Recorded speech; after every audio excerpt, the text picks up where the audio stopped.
আমি এবাৰ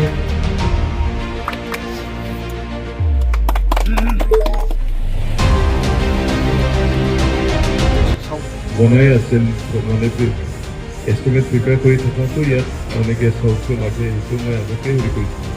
কিন্তু মাজতে আমাৰ ঘৰ নাথকা হোৱাত এই আঁচনিটো নোহোৱা হৈ গ'ল গেষ্ট হাউচটো নোহোৱা হৈ গ'ল তাৰপিছত ভাবিলোঁ আকৌ মই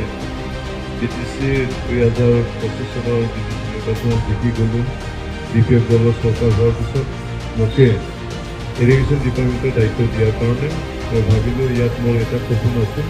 গেষ্ট হাউচ বনোৱা গতিকে সেইটোকে কৰিব লাগিব বুলি ভাবি থাকিলোঁ পইচা ক'ৰ পৰা আহিব মই অফিচাৰবিলাকৰ লগত ইঞ্জিনিয়াৰবিলাকৰ লগত হেৰি কৰিলোঁ যোগাযোগ কৰিছোঁ ইয়াত ছেভিংছৰ পইচা আছে গতিকে সেই ছেভিংছৰ পইচা দি আমি ইয়াত G+3 মানে G+2 ওপৰত টেৰাছ হ'ব এই ধৰণৰ আমি তলত পাৰ্কিং চাৰ্কিং থাকিব আৰু ফ'ৰ গ্ৰেডৰ কোৱাৰ্টাৰবিলাক থাকিব কিটচেন থাকিব আৰু ফাৰ্ষ্ট ফ্ল'ৰত মানে হেৰি থাকিব কি কয় এইটো লিভিং কৰিবৰ কাৰণে হল এইটো কনফাৰেঞ্চ হল থাকিব বেডৰুম থাকিব আৰু ছেকেণ্ড ফ্ল'ৰত বেডৰুম গেষ্ট ৰুম বেডৰুম থাকিব এই ধৰণৰ কথা গতিকে মই ভাবোঁ যি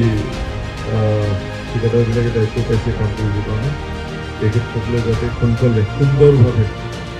এই বিল্ডিংখন বনাই আৰু আমাৰ ইঞ্জিনিয়াৰবিলাকে ইঞ্জিনিয়াৰ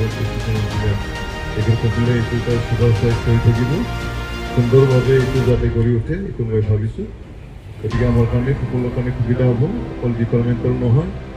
অঞ্চলত বাহিৰৰ পৰা যিবিলাক আলহী আহিব এই আলহীবিলাক ইয়াত থাকিবলৈ পাব গতিকে এইখিনি কথা তাৰ বাহিৰেও আমাৰ বিভিন্ন আঁচনিৰ জৰিয়তে আমি চুক্লাই সক্ষম হিচাপে বহুখিনি আঁচনি আমি লৈছোঁ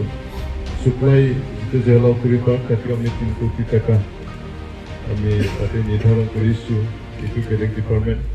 এইটো হ'ল ইৰিগেশ্যন ডিপাৰ্টমেণ্ট তাত আমি টয় ট্ৰেইন ৰাখিম 4টা কোচ থাকিব এটা কোচত 12জনকৈ কৰিব পৰা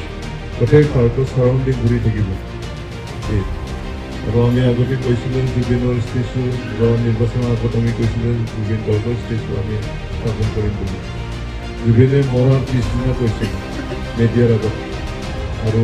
খুব গৌৰৱৰ কথা BTCৰ ভিতৰত প্ৰথমবাৰ আমি চুক্লাই জেলাউপুৰী পাৰ্ক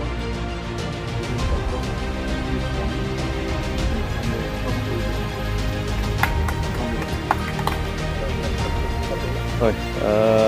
প্ৰথমে আমি কৰিলোঁ উত্তৰ বেটনা হায়াৰ ছেকেণ্ডেৰী স্কুলত তাতে স্কুল বিল্ডিং ৰিন'ভেশ্যন কিটচেন নতুনকৈ বনাব আৰু চাইকেল ষ্টেণ্ড বাইক ষ্টেণ্ড নতুনকৈ বনোৱা হ'ব আৰু পানীৰ বৰিং এইটো কাৰণে আমাৰ বড়োলেণ্ড ৱেলফেয়াৰ ডিপাৰ্টমেণ্ট আমাৰ মাননীয় চৰণ বড়ো ডাঙৰীয়া মিনিষ্টাৰ তেখেতে আমাক দিছিলে 60 লাখ টকা ইয়াৰে আধা পেলাই স্থাপন কৰিব দ্বিতীয়তে আমি চুক্লাইত এটা গেষ্ট হাউচ মানে আমি স্থাপন কৰিব বিচাৰিছোঁ 4 কোটি 10 লাখ টকাৰে মোৰ এটা সপোন আছে চুক্লাইত এটা গেষ্ট হাউচ লাগে গতিকে ইয়াত ERMৰ ছেভিংছৰ পইচা আছিলে যিবিলাক ঠিকাদাৰবিলাকে বিড কৰিলে মানে কামটো পাবৰ কাৰণে 10% বিলো মাৰে সেই টকাখন জমা হৈ আছিলে গতিকে লৈ পেলাই আমি আজি ছেভিংছেৰে মানে ERMৰ ছেভিংছেৰে আমি 4 কোটি 10 লাখ টকাৰে আমি এই চুক্লাইত গেষ্ট হাউচ বনাব ইয়াৰে এটা সম্পূৰ্ণ কম দিনৰ ভিতৰত 6 মাহ 8 মাহ মানৰ ভিতৰত সম্পূৰ্ণ কৰা হ'ব কথা তাৰ বাহিৰেও আমি এটা লৈছোঁ বাল্টিপাৰৰ ওচৰৰ পৰা আমি UT ৰোডৰ পৰা ভালুকমাৰীলৈ যাবৰ কাৰণে ৰাস্তাই নাই গতিকে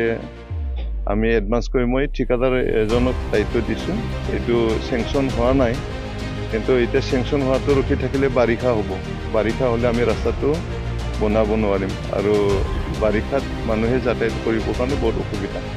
তাত গাড়ী নিব নোৱাৰে খোজকাঢ়িও যাব লাগে চাইকেলো নিব নোৱাৰে এনেকুৱা অৱস্থা ৰাস্তাই নাই গতিকে তাত আমি ৰাস্তা আজি নতুনকৈ বনাম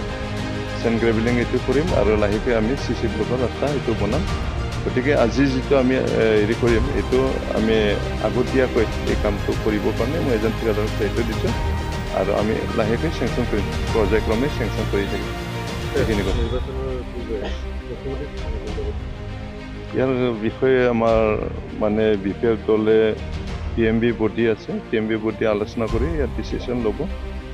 এইটো আমাৰ হাগ্ৰামা মহিলা ডাঙৰীয়াই জানিব, ইয়াৰ বিষয়ে মই ক'ব নোৱাৰিম। কেতিয়া মানে পাৰ্টিটো কম দিনৰ ভিতৰত 11 তাৰিখে আমাৰ CWC মিটিং আছে,